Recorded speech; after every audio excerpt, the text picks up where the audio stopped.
Chapter 10. A little less than 3 years later, on Saturday, March 8th, Nate was sitting next to Aalliyah with his arm wrapped around her. The mail had just come, and he was holding a fancy envelope. He hadn't a clue what it could possibly be. He tore it open and started reading the letter. Dear Nate Parker, I am Dr. Catherine Gilbert from the University of Cambridge. I, along with the university, have been following your works and studies you add to your website. It is fascinating the legends you are investigating of the stars. We can't help but wonder, though, is there more to discover than the simple legends you are finding? Could each star have a unique story and legend? On the behalf of Cambridge, we would like to invite you to study at our university to further your research. We would love for you to begin in May and go throughout the summer. If you prove to be making substantial progress, and your research captures our interest, in the fall we would love it if you could help teach the astronomy class. Of course, we will officially offer that if you meet our expectations over the summer. You are welcome to remain living at home, but we will also have a room for you if you choose to spend the night. You will have access to anything you could need.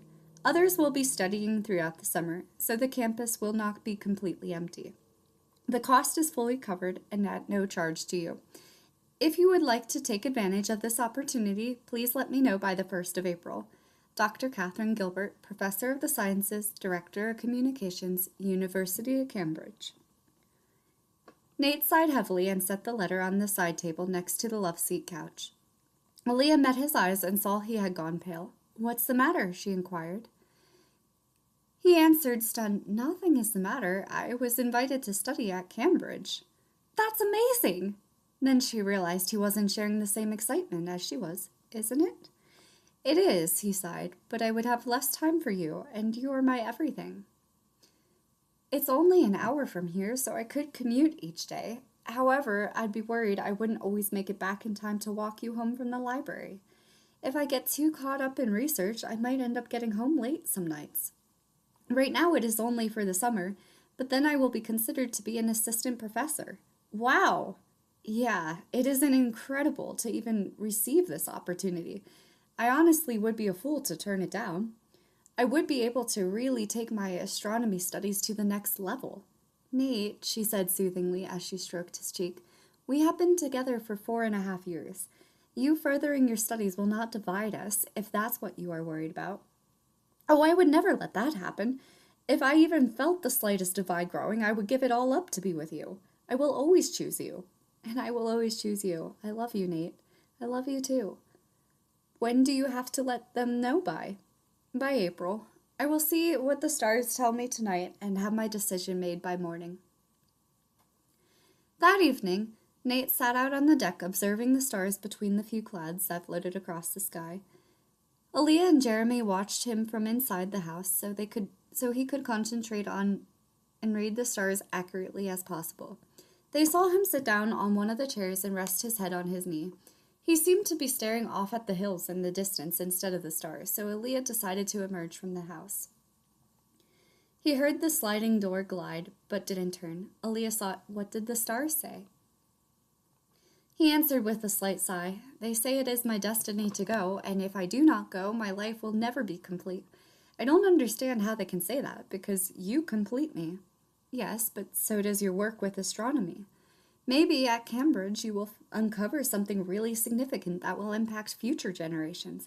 This could be huge. I know, which is why I also know I must go. I promise I will return every single night and let you know if I'm running late. I'm excited to see what this will bring, and I will tell you in the evenings everything I learn about the stars and us. Monday, May 5th rolled around, and it was going to be Nate's first day at Cambridge. He, of course, was super anxious because he had never been there before. Dr. Catherine Gilbert had left him careful instructions on where to meet her at and told him she would spend the day getting him accustomed to his new studying environment. He drove out and parked in the lot she had instructed him to do so. Taking a deep breath, he started towards the administration office. He opened the door and saw a woman with blonde hair turning gray, tightly in a French twist, and a pair of glasses adding to her sophisticated look.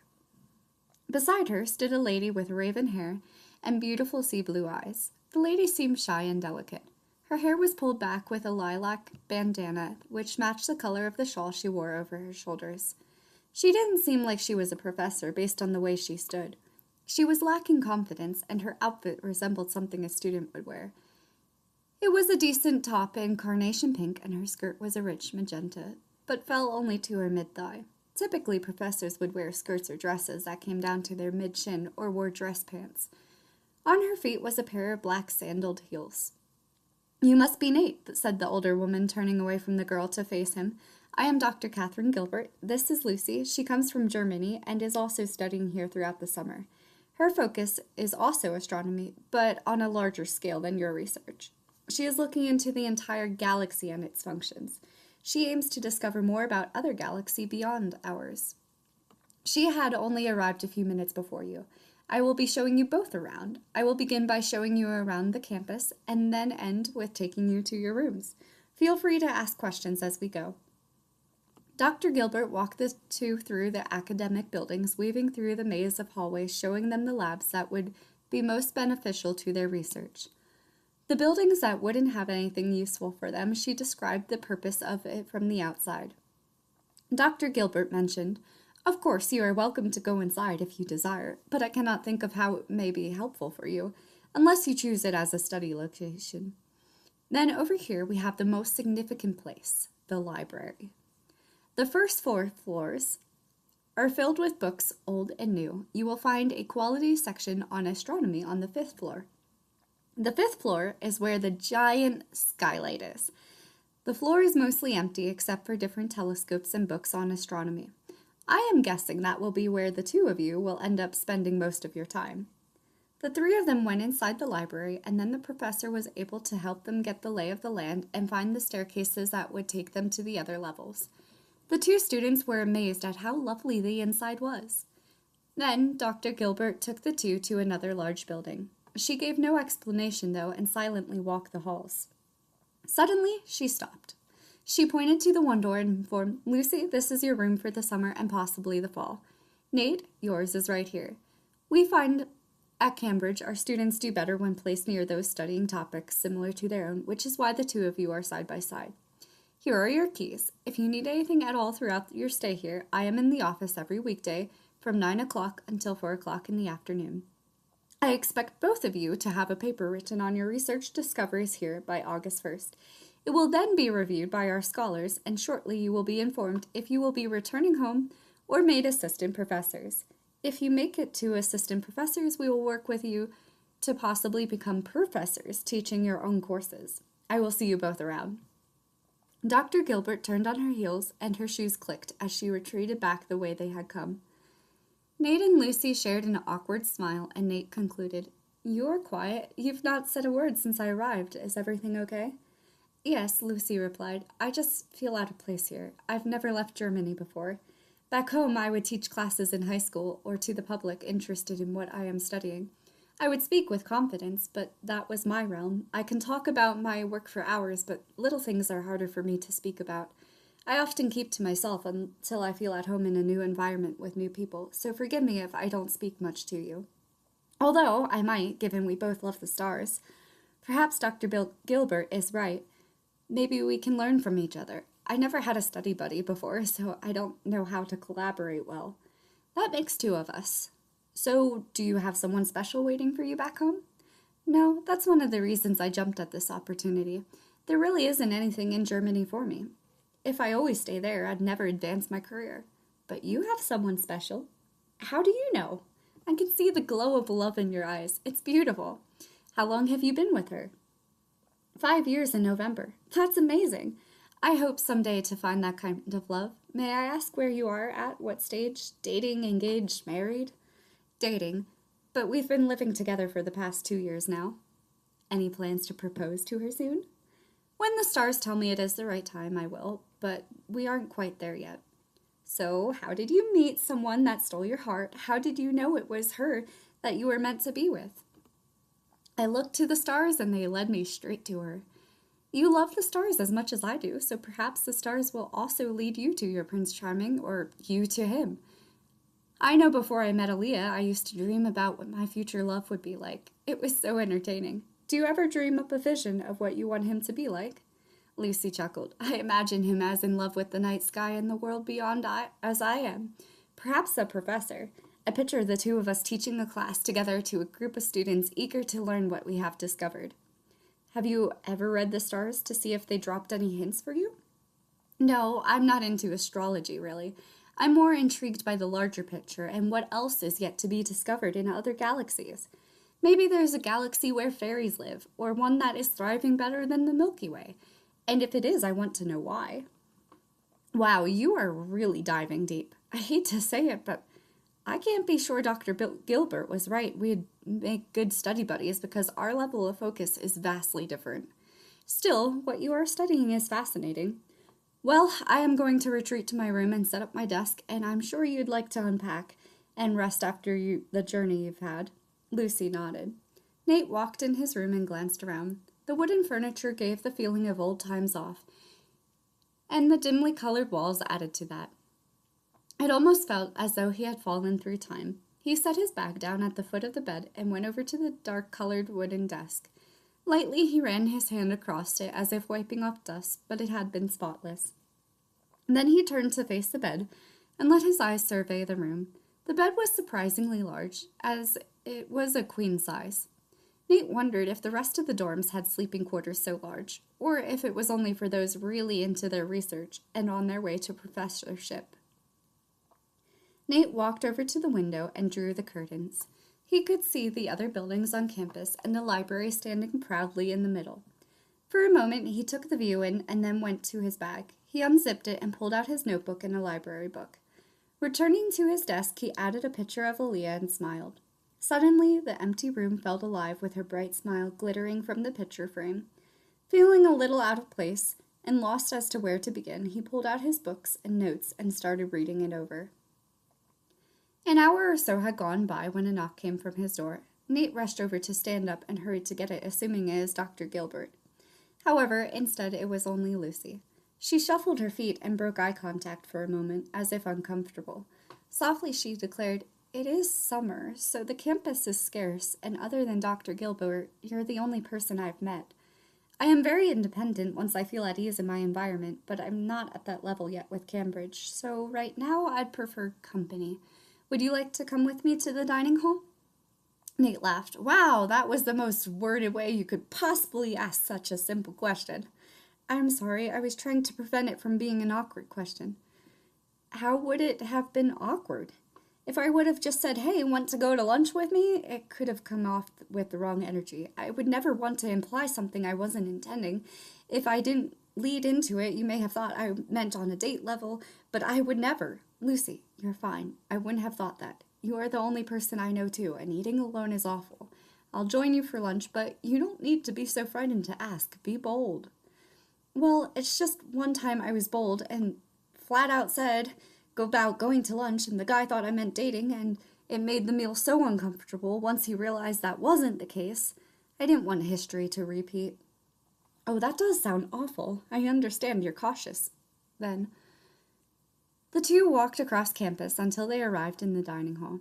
After retrieving their lunch, they found a seat. Silence lingered, and the two made awkward eye contact before hurrying to glance away. The two of them sighed. If they knew each other, conversation would have flowed so much easier. Desperate for something other than the silence, Nate questioned, So, you studied the larger picture of astrology? Lucy nodded. How do you accomplish anything with the universe so vast? Like, how do you know where to put your time and energy? For instance, you could look into black holes, asteroids, planets, galaxies, stars, and so much more. So how do you ever find your place?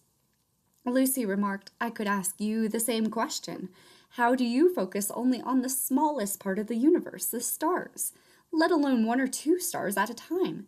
There is so much to learn about the galaxies beyond the Milky Way. I will never run out of ideas, theories, or pieces to research. Some nights when I'm lying beneath the stars, I will see a star glowing in a color other than white. It may be faint and hard to notice to the common eye, but I spot it. What if it's not a star, but instead a new galaxy? We give off a white glow, hence the name, so what if there could be a world of fairies and other alien species we cannot reach with our technologies because they are so many light years away? Wouldn't it be amazing to know about all the galaxies that lie beyond the Milky Way? Sure, but how can you research something so unattainable? You can form theories about other lands, but you will never be able to prove anything. It's not that I don't believe in you or in science. It's just my mind cannot fathom obtaining knowledge you cannot touch or prove. May I ask you an extremely personal question in order to make a metaphor? Okay, he replied, puzzled. Have you slept with your girlfriend? Many times. Can you see the intricate pieces that make her up inside? No. Then how do you know you are in the spot she'll find most enjoyable? I can feel it, and I can read her body language. She melts completely. Her breathing increases, her heart speeds up, her eyes close, she sighs contently. Exactly. You feel what you don't see. I may not be able to prove anything, but my research could set up the future to help others when technology is more advanced. I feel connected to the galaxies beyond ours, and I am determined to show the world how it feels, even if they cannot see it. I'm sure it is the same concept for your legends. You can't prove it, but you feel it. Nate nodded, but his eyes were looking off into the distance. Lucy turned and gazed over her shoulder, but there was only a wall there. Are you all right? He nodded again and informed, Yeah, I was only thinking about Aalliyah. So how did you two meet? Technically by the stars. I went to her library to get a book on stars, and she showed me the section. I then forgot to return it on time, and she came to track me down. From there, we built connections, and it soon bloomed. That's amazing! The silence took over the conversation again, so Lucy inquired, What is your favorite legend? The Star of Love, because it is what foretold Aalliyah and I were meant to be together. Lucy smiled, seeing the glow radiate from him as he spoke of her. Just wait until you find your own love story and experience the power it has. Quietly, she responded, Ich habe Liebe schon verliebt gekannt. I have known love before. Then quickly she realized. She answered in German and replied, Sorry, it's a habit of mine to switch between English and German. Das ist in Ordnung. That's all right. She nearly choked on the cucumber she had taken a bite of. You know German? Yes, but I'm a bit rusty. I'll correct you if you misspeak, as long as you wouldn't take offense. Never. I would appreciate it, actually. I am so happy I won't be alone now. That evening, Nate was back in Aalliyah's arms. Instead of being calm and mellow as always, he was jittery and full of energy. Tell me all about it, she requested. It was amazing. Cambridge is gorgeous. You should see the library. You would fall in love. It is literally rows and rows of books with columns on each floor, practically the height of skyscrapers. The astronomy floor is a dome skylight with a large open space. You can lie on your back and stargaze for hours. The telescopes there are so high-powered. I have never had access to such technology before. Do you know how much further into the star world I will be able to see? I am going to learn so much. I am so grateful I took this opportunity. How was your day? Not too exciting. I was at the library. I put books on the shelves and read a few chapters. I worked on planning summer reading activities for the children, but that is all. It felt weird walking home without you, but I'm glad you didn't pass up this opportunity. You are going to learn so much. I sure will. But you know what will be the best part? Aalliyah looked at him, eager for him to go on. He cupped her cheek into his palm and lightly brushed his thumb against her soft skin. I get to come back and spend the evening with you in my arms. He kissed her. I love you. I love you too.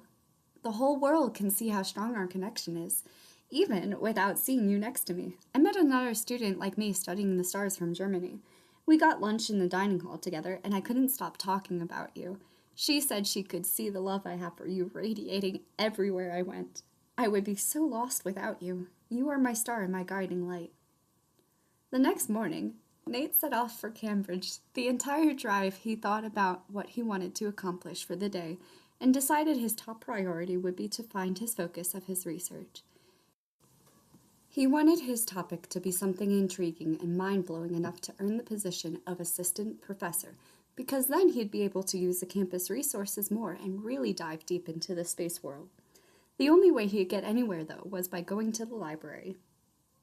Upon pulling in, he headed straight for the center building. He climbed all the way to the top floor and saw Lucy was already there. She sat at one of the desks with a book open and a cup of coffee beside her.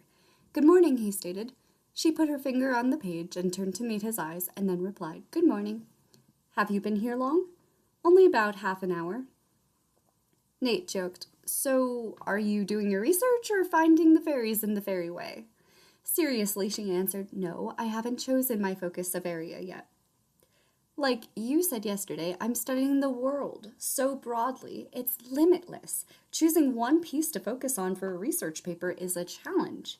It would be so fun to study a fairy-way galaxy, but I don't think Dr. Gilbert and the board will even consider having me back to Cambridge if I do that my first topic.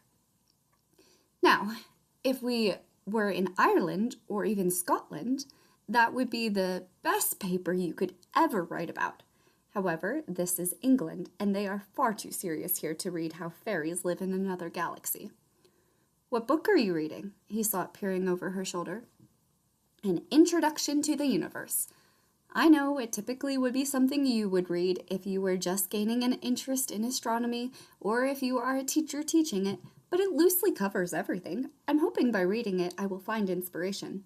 How about you? Which legend are you going to focus on?" Nate scratched his head and sighed. "I haven't found my focus yet either. Maybe we will find our ideas together. Do you want to sit down and read with me?" "First of all, that book is far too vast for my interests. Secondly, don't forget, I'm your competition." "Oh, I'm aware," she replied with a smirk. Nate rolled his eyes playfully and strolled over to the one bookshelf. He stared at it for at least 5 minutes before choosing a book. Then he sat down at the desk beside Lucy and started reading. Several minutes passed, and then Lucy glanced his way with a smile. "I have an idea," she declared. He remained silent and continued to finish reading the paragraph he was in. When he finished, Nate met her eyes. "I know you are my competition, but helping you get started won't give me an advantage. It comes down to the paper we write and the research we find. You could focus on the star of love, since you are so passionate about it and your love story with Aalliyah." Nate grinned. "It's perfect. Actually, I was thinking too. You are interested in life beyond our galaxy. You don't necessarily have to find fairies or a world of magic, but you could look into the concept of aliens existing. Our sun is a star, and because we are at the perfect distance from it, not too close and not too far away, it supports life on our planet. If that is true for us, it could be the case for other galaxies. You can choose a star and try to find the planets closest to it that could potentially support life. Your research would need to consist of measuring the distance between the star and the planet. Then you can include in your research possible planets that could have life based on another sun." Lucy thought about his words, processing them closely. Her eyes lit up and she nodded. Closing her book immediately, she hurried over to a bookshelf and skimmed the spines. In another second, she found the one she wanted and went back to the desk. Nate noticed it was a detailed one on the sun. "Thank you so much," she chimed, hugging him. "I guess we work well together after all." "Yeah, who would have guessed, as different as our field of study is?"